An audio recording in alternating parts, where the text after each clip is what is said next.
สบายดีทุกคนมื้อนี้สิพาทุกคนมารู้จักกับวิถีชีวิตของบ้านเฮาเนาะเป็นเอกหัตถกรรมหนึ่งเป็นวิธี1 นาทีบ้านเฮาจะมักเฮ็ดหลายเนาะแถวบ้านเฮานั่นก็คือการตำสินตำผ้าไหมตำหูเนาะเดี๋ยวจะพาทุกคนเนาะมาเบิ่งเนาะรีวิวให้เบิ่งเนาะวิธีตำจังใดในทางหลังเนาะแม่เป็นตำอยู่เดี๋ยวจะถ่ายให้เบิ่งเนาะนี่พี่น้องการตำสินตำหูกเนาะของเอกลักษณ์กระตูบ้านเฮาเขาจะเฮ็ดแนวนี้เนาะมีการตำสินตำผ้าไหม นี่แม่เพิ่นมักตำเนาะตำตลอดตำสิน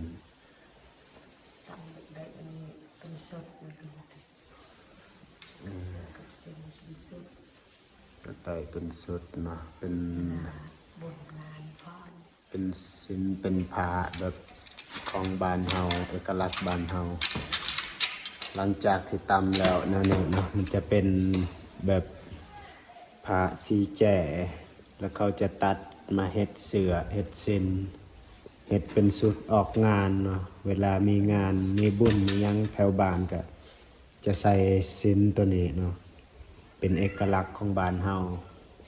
เอกลักษณ์ชนเผ่ากระตู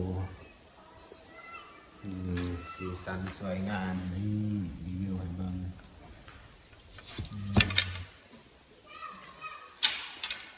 การตำก็ใช้เวลาดนเติบพี่น้องเอ้ยดนเติบประมาณคันตำคู่มือทุกมือก็ประมาณ2-3 เดือนเนาะแม่นบ่แม่2-3 เดือนเนาะจังแล้วบ่ถึงจังได้2-3 เดือนวัน2 เดือน2-3 เดือนจังแล้วพื้นหนึ่งเนาะบ่แม่นง่ายได้ก่อนสิได้นะมันบ่แม่นของง่ายผู้ตำนี่ก็ต้องแบบเชี่ยวชาญเป็นคนในบ้านของเฮาเนาะคันผู้อื่นนี่ตำบ่ได้เขตชนบทบ้านเฮาคันเขตอื่นนี่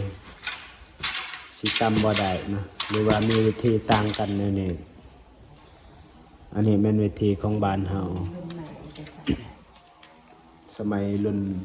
คนเฒ่าคนแก่และจึงตำได้รุ่นปู่ย่าตายายเฮารุ่นพ่อรุ่นแม่เฮารุ่นสมัยใหม่นี่บ่สุตำปานใดสิเศร้าแล้วบ่มัก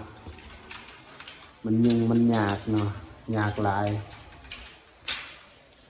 บางคนก็เอาไว้ขายตำเอาไว้ขายทุกคนนะเวลามีงานมีดองก็ไปใส่สุดตัวนี้นี่แหละตัวตำบางคนก็เอาไว้ขายเบิดนี่ก็7-8 แสนบ่เรือล้านปลายก็มีคันตัวงาม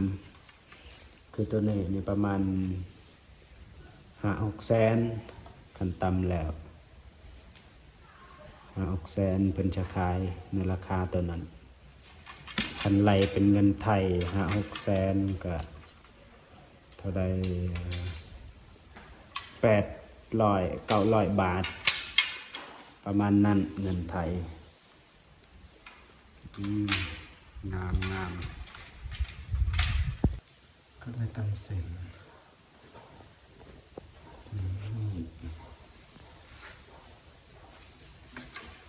นี่เป็นการตำสินตำผ้าไหมของบ้านเฮา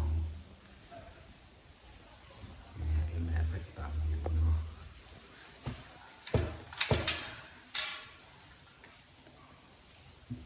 ถึง